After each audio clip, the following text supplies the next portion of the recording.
Welcome to Conversate, a podcast where we engage in conversation. And this week, I, Pastor Kevin, sit down with Marcus Huff, our Director of Youth and Campus Ministry, to talk about Sabbath. We'll unpack what that word means, where it comes from, what it's about, and also what it looks like to practice it today. It's outdated, maybe, but it's not an outdated concept. It's from the past, but it's got present value. We hope as you listen, you'll hear and be inspired to try some Sabbath practices in your life so that God can disrupt you, but with His grace and with His blessings. As always, take something you hear in this conversation and go start a spiritual conversation of your own. Encourage others and walk together with them. We hope you enjoy it. Marcus. Good morning. Morning, sir. How are you, buddy? For my age and temperament, today I'm doing quite well. Delicious today. Yeah. There's so many fun ways to answer that question. How are you doing?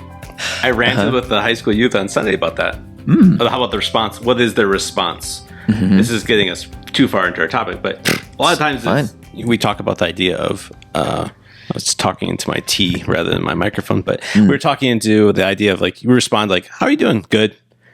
But then you have that one friend or two that like, well, let me really tell you how I'm doing. You're like, I don't have this built into my schedule right now. I don't have 20 minutes for you just to like really be my friend and unload on it. Or we just say busy and we high five each other and we move on. But so interestingly, my youngest brother just came back from Germany like a month or so ago. Yeah. And in Germany, according to my youngest brother, they don't ask that question. Huh. Like that is not a German thing to ask, hey, how's it going? Okay. They don't. So like what happened was my brother and his wife, they did ask that of like a friend of theirs that they met in Germany. And the guy actually answered in a way they were not expecting. They asked it expecting, good, right, move on. Yeah. That's what we do in our land. Pleasantry. But in Germany, so they asked this question of that friend. This was like one of the first experiences they had. And he like sat down and he opened up about like kind of all this stuff that was going on. Okay. And it sort of like threw off my brother and his wife. They weren't expecting. It was really neat. But then they discovered as they were there longer, and maybe they asked friends about it. I don't know how they came to this conclusion, but people don't really ask, how's it going? Like, and their conclusion was like, there's just more of an efficiency conversationally or relationally in Germany. So like people might ask you more pointed questions about actual things that you are working through or need help or whatever on, but they're not going to ask just kind of the open-ended, how's it going? Right. Like it kind of struck me when I heard him talk about it as like, and I've never been, so this is me guessing more than anything, but like my assumption of how things would look in like New York City. Okay. Where it's like, you're not necessarily taking the time to ask those kinds of questions because like there's just stuff to do. Yeah. Crazy. So anyways, that was interesting to learn. I'm good. You're good. We're good. Yeah. We're good. But that's the thing. We're going to unpack this. This is the whole reason we're conversating, right? We're going to dive deep. That's right. Well, it is. So I gave you that's sort of my pat answer, for my age and temperament, I'm doing well, which I stole from a guy much older than me. But I like it because I don't like it's like, what's the point in saying, how's it going? Good. What's the point? Right. Why do we even ask it if we're not actually asking? Also, just going to do a little, I feel like it's probably my headphones. I should just turn those up more. Okay, that's good. Anyways. So we're going to talk about Sabbath. Yeah. Peace in its schedules is what you preached on. That's right. So I think I think the cultural narrative of how do we greet one another really addresses the cultural trends in schedule, busyness, pacing of life, that we just say this like binary response, good, bad, okay. Even you could say, how are you doing? Bad. Well, I'm sorry to hear that. You would still move on. You wouldn't actually like carve out time to like be there for this person. You're just like, oh no, this is going to be a dumpster fire of a conversation. I'm going to keep moving on. I don't have time to lean into these people, So, I mean, the common greeting is a kind of an interesting segue into the narrative of time, space, relationships with each other. Sabbath is a cool discussion on relationship with God and sitting in that relationship. But common greeting is parallel. It's a great parallel. Let's come back to it, and first maybe just set up for those of you who are listening in and you're hearing this word Sabbath, getting tossed around. And you're like, Yeah. Okay. But what is that? What is that? Well, so yesterday, in our series on peace, it was peace and schedules, and we talked about this concept of Sabbath. So Sabbath in the Hebrew scriptures is the concept of taking one literal day, one 24-hour period of rest, where the Old Testament Israelite people would not work. Exodus 20, where the Ten Commandments are listed, says, 6 days God created the world. On the seventh day he rested. Therefore, you too shall do no work. Rest, right? So that term Sabbath, it means to rest. And it's that ancient historic practice of taking a day off from your work, from your labors. And, in a modern day, we don't necessarily use that word Sabbath, although it seems like it's gaining some steam. Right. Yeah. Like it's kind of getting re-energized, and I like that as a term. But you might talk about like the weekend. Like people's general idea of the weekend is, oh yeah, it's that time I'm off work. Right. Yeah. And a lot of times too, like the weekend narrative is like, I'm going to recover from a crazy week, or I'm going to catch up on a honey-do list, or spend some time with family, take the boat out, play in the snow, whatever those things are. And how does that for you, like when you think about it in that way, or as you like see people, how they treat the weekend, how does that connect with Sabbath, and how is it different from, as far as you understand, Sabbath? That's a good question. I think there's a couple ways I go about it. I think it dovetails in some very unique ways. It's not too far off, but I think structurally an approach to it, I think I would challenge with it. Is that there's this narrative in the Sabbath is this day of like stop. And that's the hard part, because we're so tuned into stuff. Like it's hard to turn off like our work relationships. We work with a lot of people. We're very relational and have to set boundaries, what that looks like. But this time just to stop, just the opportunity to delight in what God's created and reflect on that. I mean, you could easily go for a walk in the woods and be texting, checking emails, and not being in a position of delighting, a posture as you're in there. Or you could be really just not working, seeing God's beauty in that, in this creation, and how he's feeding us in nature and spaces like that. And then just the invitation, like play like that, so we both have little kids, and it's kind of neat to see how our kids play. How many times have I like perfectly stacked all the recycling boxes, and I come home and they've delighted and played and been frustrated that their dad tore them all apart, or, unboxed them. They're taped back together and they're turned into a cyborg in the backyard or something like that. But it's just the idea of like God, or their father in the situation has this collection of boxes, and they get to delight and create and play in that. Is there work and drive? Yeah. Creative energy and positioning of that. But I think that's really neat. I think the other concept, the narrative, as I was asking our youth too on Sunday, was when you hear the word like Sabbath, what comes to mind, if anything? For some people, nothing. It wasn't a word or narrative that even existed in their family system. And other people, it was kind of like, I'm supposed to rest. So I asked the question, like, what if you could do anything you wanted on a day of rest? What would that look like? I'll fund whatever that idea is. What would that be? And I got a really good high school response of, I'd sleep in. Sure. But I was like, name it. Are we talking like 10 o'clock? Are we talking 2 o'clock? That's afternoon, not morning, for our listeners. But and it was like 11 o'clock, and after that was like, I don't know. So there's a balance of like, I don't know how to rest, delight, play. I am so running on life. It's hard to stop. What that looks like too. I mean, I don't know. What's your kind of thoughts on it? Well, yeah. So I mean, that just kind of get back to that idea of like that idea of the weekend, and how is it congruent with, but also maybe different from the Sabbath. And I think that's what you're drawing out here is, in some ways there are similarities in that. Yeah, like you're going to stop doing certain things, like checking your email, working on work projects, that sort of thing on the weekend. And that would be very similar to the Sabbath. But in other ways, it can be different from the idea of the Sabbath, because it's not just, it's not necessarily recreation for recreation's sake. Right. Or you might put it another way, it's possible to be just as busy with things that are not work, or maybe they take on sort of a work flavor, but they're not, you don't get paid by your organization to do them, so you can be busy on a weekend, sometimes by overscheduling lots of activities, right? Yeah. Fun things you want to do, but it's still sort of this like born out of maybe a feeling of like, I don't want to miss out and I want to make sure I do all these things, and maybe subtly in there, I don't think most people like say this out loud to themselves, but I think the idea is, if I do all of these things, I will feel recharged, and I'm going to feel like I'm using my time well, and I'm going to feel good. Yeah. End of the day.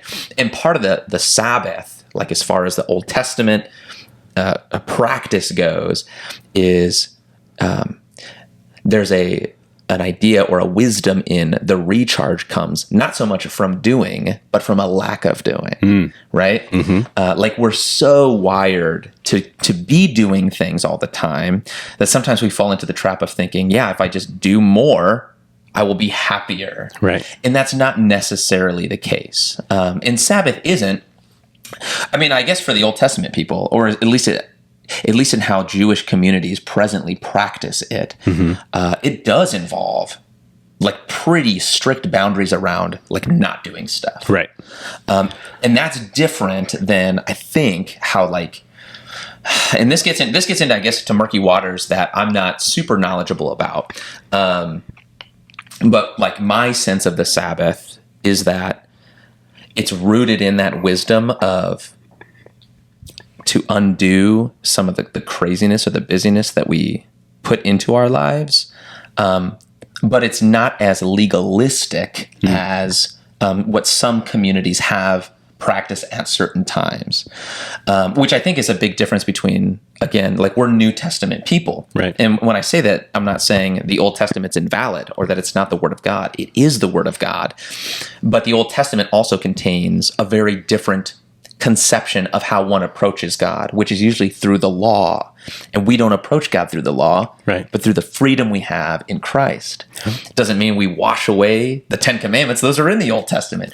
Jesus comes and he fulfills them. That doesn't mean they go away, but it does mean we understand them differently. Right.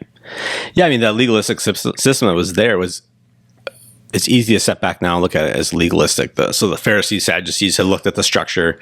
They wanted to hold the teachings in the purest way possible. I think there was good hearts and intentions in the original narrative of what's going on, but they created laws around the law so you wouldn't even get close to stumbling or breaking something. The idea of perfection was an Old Testament, almost narrative in that mission to it, And so when Jesus shows up, he just plucks a couple grains of wheat as they're walking through a field. And there were like the Sabbath police running around going, I see what you're doing. It's just like, we want good accountability, but not the people that like hold you down or bash you on it. And so his teaching back to them was like, who is the Sabbath designed for? Yes. Let's get this structural gift put together here correctly.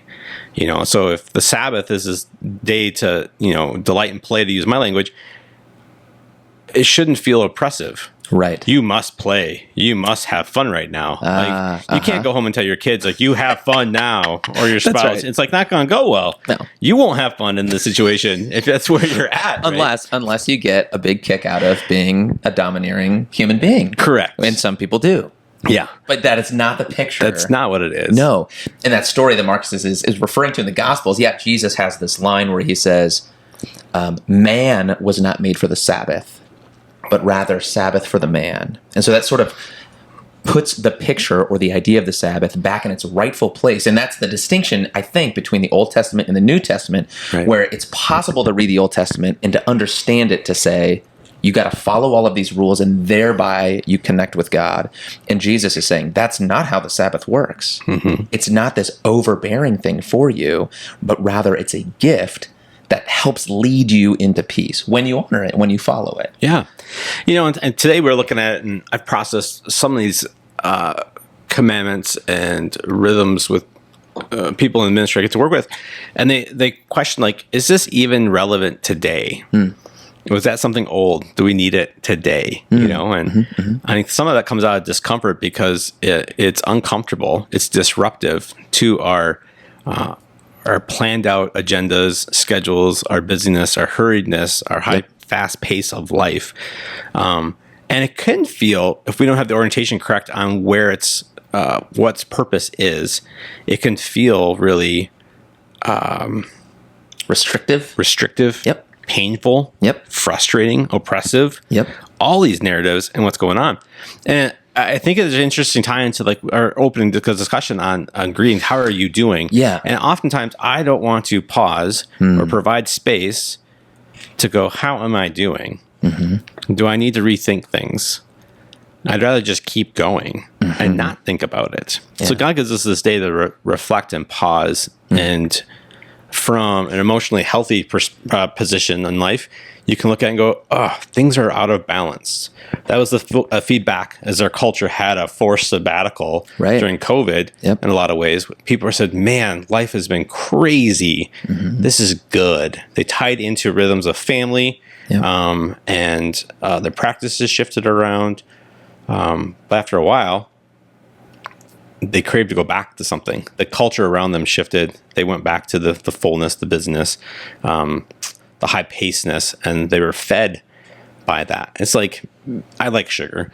So if I'm starting eating sugar, it wants to feed me, but it demands that in 30 minutes, I feed it more and more and more. I think busyness and hurriedness in your circles are like that as well too.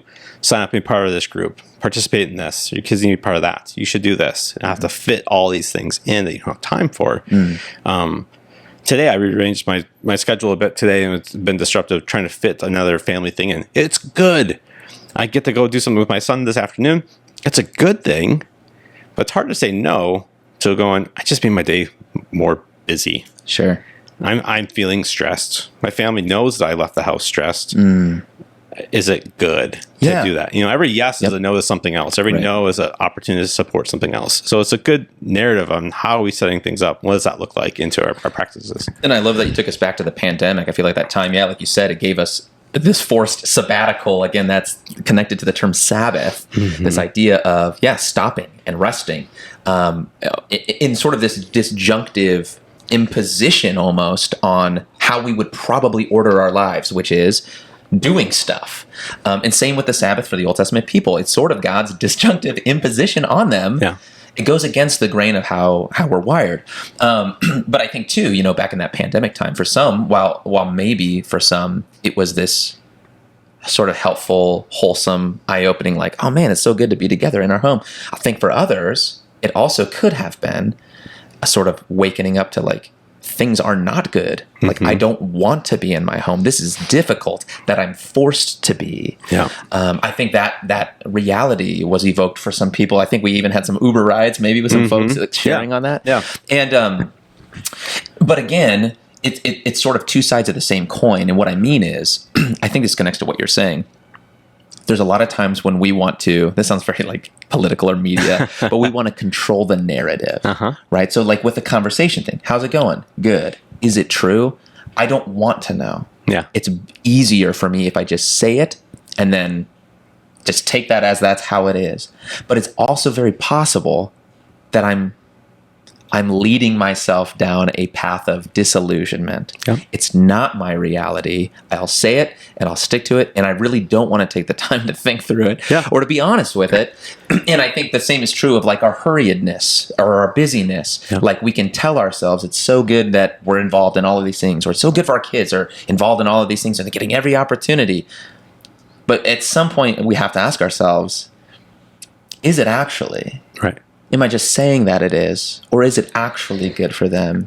And I think that imposition of the Sabbath on the people of God and on us today, I guess what I would suggest is God is telling us, no, there is a narrative of rest that I'm writing, and it's woven into the way I made things. Yeah. And you can ignore it, or you can dismiss it, or you can say you don't need it.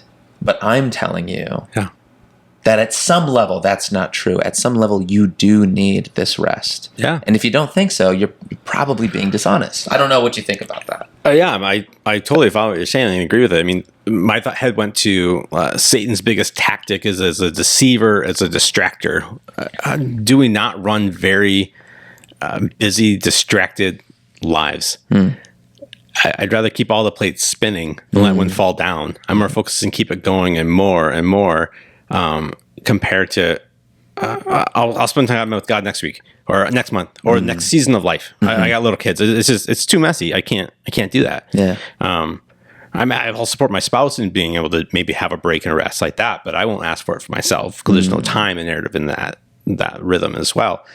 So I think Satan's not that powerful in some ways. He's just really crafty, and we're easy little mice that see cheese all over the place. We're just taking the little nibbles all along the way. And we're easily distracted. And I think schedules and business and hurriedness and desire of that transition of we desire something and our thought that actually we need it. We think we need this busyness. We need more programs and more things like that.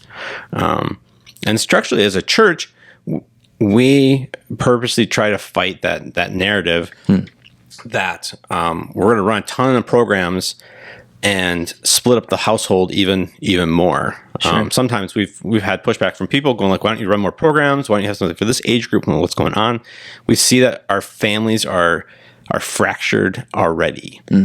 Our kids are just starting to get older and having commitments and friends. Our schedules are shifting around that too. And so we're getting us some taste of that. But we want to support a household that is purposely in control of the rhythm of life, of how they want to walk, that we're not adding more chaos on top of additional chaos in the systems there. We value what's happening. We want to provide resources for families to create mini Sabbaths daily in the devotional life and devotional rhythm and what that looks like. And that's huge. I think if you're just running all week long hardcore, you take Saturday or Sunday and say, hey, this is my Sabbath day, I'm just going to turn off. Like, you have a moving freight train that is like out of control all week, and then you're like pulling the brakes and it hurts. It's not real. You can't stop a freight train that instantly that's out of control. It just wants to move. So I think to be able to practice Sabbath, to lean into it, your Monday, Tuesday, Wednesday have to directionally help you prepare for that day of resting and that alignment. Would you agree with something like that? Well, yeah. I want to highlight something you said because I don't think we've touched on it yet, and I think it's worthwhile. And then I want to just kind of hear, I think, practically, like some of our experiences here from you. I'll share as well our Sabbath experience, good and bad. But something you said was it had to do with engagement with God, so the busyness sort of put under the umbrella. And it's not, again, just to clarify, it's not like engaging in activity is sinful or is all the work of Satan or something like that. Right? We don't want to be superstitious and, like you said, rightfully give him more power than he should have credit. But you honed in on, I think, something that's very real, which is it's possible to busy up our lives with all sorts of things at the exclusion of God's presence with us. And that certainly would be something Satan would want to do. He does want to drive you away from God. And that's another piece it's worth highlighting for what the Sabbath is in difference from the weekend. So the weekend, right, cultural idea, or like it's pervasive in all, you can talk to anybody. Anyone knows what a weekend is. But if you're non-Christian, you probably are further from the idea of what a Sabbath is. And part of what the Sabbath is and is intended to do is not just stop working and rest, but also rest from the work, the inner soul work of justifying ourselves, which sometimes we do by actually adding activities. Right. Sort of like, this is how I know I'm a good person engaging in things, or this is how I know my kids are getting a good life experience. We believe as Christians very deep down in our souls and our hearts, so deep down actually we can't see it without the work of the Holy Spirit, is this need to justify ourselves. And part of the Sabbath is reminding ourselves of what God has done for us. And so therefore, like, part of the Sabbath experience for Christians is the communal gathering together to hear from God, to encourage one another, to remind one another of those truths so that we put our hearts at rest. Which will then allow us to kind of remain at rest to some degree during the week. So I just want to make sure we highlighted that Sabbath is not merely stopping activity, but it's also opening up for us, allowing in the presence of God and what He desires to share with us and to teach us. So now I am kind of curious to hear, this is kind of a bit of a tangent, a bit of a transition, but like, there's Sabbath, folks. There's more to it than what we've said. But feel free to ask us questions or follow up if you're pursuing it, or take a look at some of the resources that were sent out in the email this week.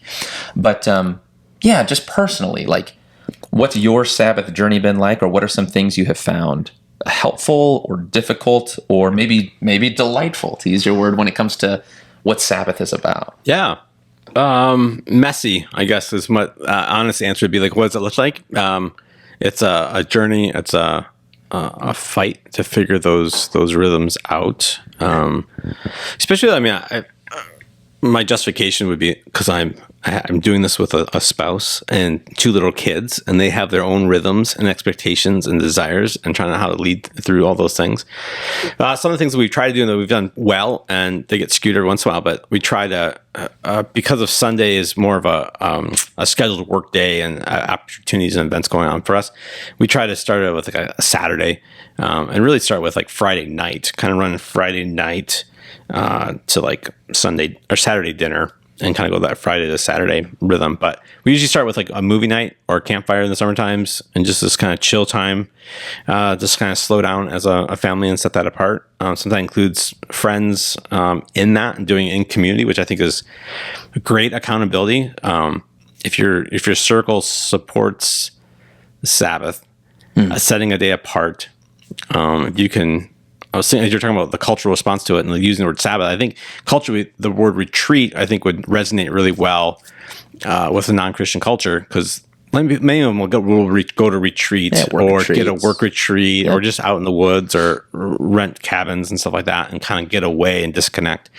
But when you're doing it in community, that's been really helpful. A lot of times I thought Sabbath was like isolation. I think there may be a solitude piece to it, but doing it with your circle, your life group, your community that's in support of it, you find less resistance.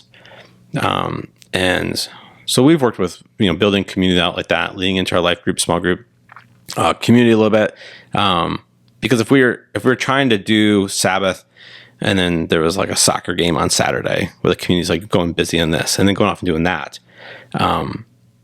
it'd be really disruptive, be really distracting, and that too. So being mindful of what are we saying yes to, what are we saying no to, what are we going to add onto our plates like that, what does that look like? But fostering for me, going, how do I keep my eyes focused on God and in the light piece of what He's providing in that space? So we hiked Masahito a bunch, go mountain biking with the boys, go for walks, easy place to be out in nature and delighting in that. And that's kind of things that we love in that way. The bigger breakfast, kind of slow down, some kind of activity like that too. So I delight in mowing the lawn. So sometimes mowing the lawn is part of that. And that works for the stage at this moment. And maybe it shouldn't, but it's part of it sometimes. Yeah. Just mowing the lawn a little bit and playing. But I don't know. What about you? What's it look for you? Well, I want to say too, this neat hearing the family piece, especially the starting in the evening, like on a Friday evening going into Saturday. That's if you're not aware, and most of us aren't, but like the Hebrew culture, Jewish culture, they mark time differently. So the day doesn't begin in the morning; it actually begins the evening. Which is why in the Genesis account, if you're familiar with that, is there was evening and there was morning the first day, and that's just a neat way, because it's, instead of being reactive to the day, you're posturing forward towards what's coming. You're starting every day basically with a Sabbath. God's preparing for you. You kind of fall into His rest, and He says, rest in me. And then go. For 8 to 10 hours, I prepared this day. Yeah. And then you're getting to engage in what has been set before in a way. In the words of Kanye West, they say the weeks start on Monday, but the strong start on Sunday. Deep cut. So Sabbath practice on our end. I think for me, and this is moving a little bit outside of the traditional 24-hour Sabbath idea, but I think there's something to be said about micro Sabbaths. And actually, micro Sabbaths, but then also you could talk about larger seasons of Sabbath. We won't get into that today, but if you've been around, you know about Aaron's sabbatical. That was a season of Sabbath. Yeah. In the Hebrew scriptures, you have periods. So like it's once a week, is the Sabbath, that 1 24-hour period. But then every 7 years, and that was the sabbatical time for Aaron. That's in the Hebrew scriptures. There was a season where actually, in terms of like planting and harvesting, they just let the ground do what it did. Yeah, the narrative of Sabbath isn't only just for man alone, but it's all creation in general. You would like not plant anything in your fields, which in a capitalist society, you're going like, are you kidding me? I got to find something that provide nutrients. And like, no, you just leave it. You let it sit, let the crops decompose, let it naturally feed itself, and take a season of breaks. That's same thing. They would get so far, and they would be forgiven. It would take a pause. And that was on the 49th year. Yeah, so you have once a week. You have once every 7 years, and then 7 times 7 every 49 years. What Marcus is alluding to there is called the year of Jubilee. Debts released, which is crazy, but awesome.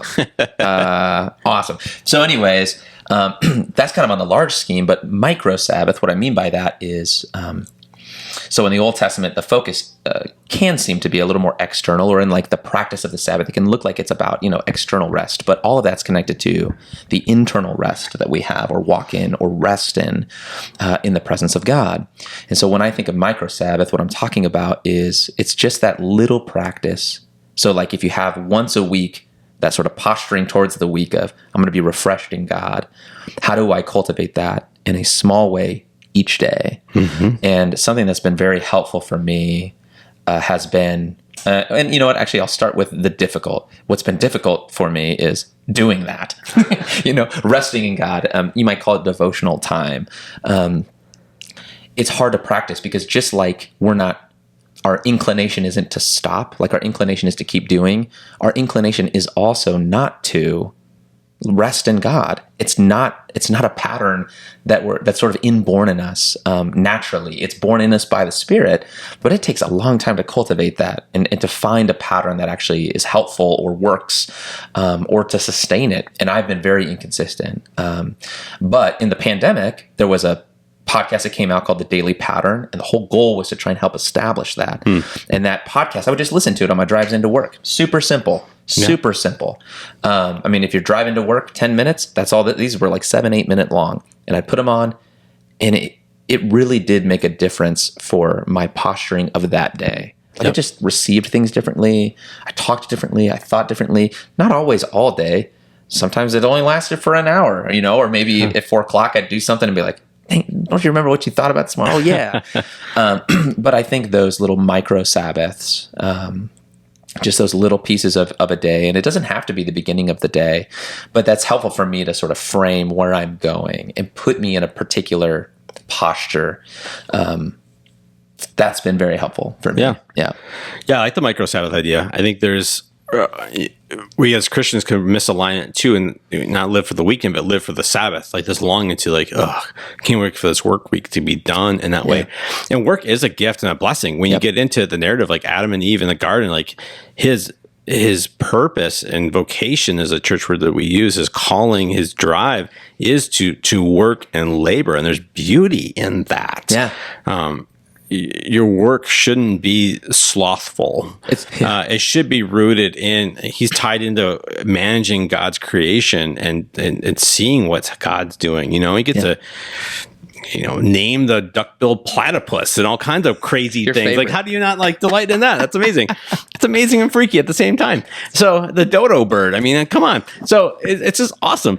But there's this whole narrative of we're not saying work is bad. It's not escapism from what's going on. It's a healthy rhythm leading up to that. I think part of that rhythm is delighting God, and that's if your mini Sabbaths are your devotional practices in life. It's a podcast to help frame your mind in that. Yep. It's not like 6 days without God and one full day binging God and then going back into it. It's both and it's working towards that. And something that came to me on Sunday was the Genesis 1, top of 2 reading for Sunday. We just did the top of chapter 2 in Genesis, but when the Sabbath is installed, it's put into place for us. I was looking at the text and leading up to it. Every day God creates, and He says, and it was good. It was very good. His discussion.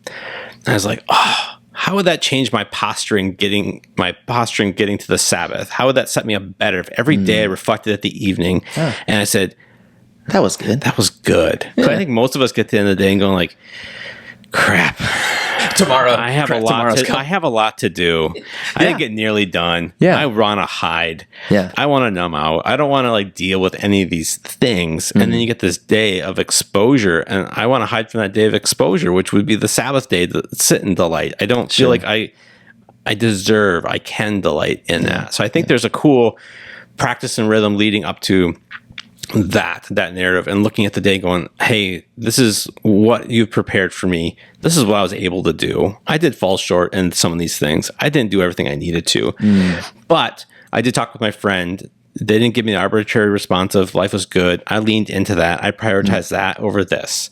How do I fit this rhythm into my next day? What is that going? And that's slowing down and just dealing with these 24 hours versus the next 72 hours of what's coming up and all the extras that I can't pause in those seasons as well too. And so it's interesting. God continues to give us these models, these practices of going like, and it was good. And there was peace in His schedule at the end of that day. There was resolution and there's peace that He sat in that narrative. And so I challenged the youth. I said, hey, try it. Instead of saying life is busy, it's crazy, I don't know, or it's just good. Like, what are some other responses that we can use in our conversations to reframe how we're viewing our day? Yeah. Yeah. Then those micro changes. Again, there's these little rhythms to habit that set things differently. Like things are busy. And I don't like the word busy.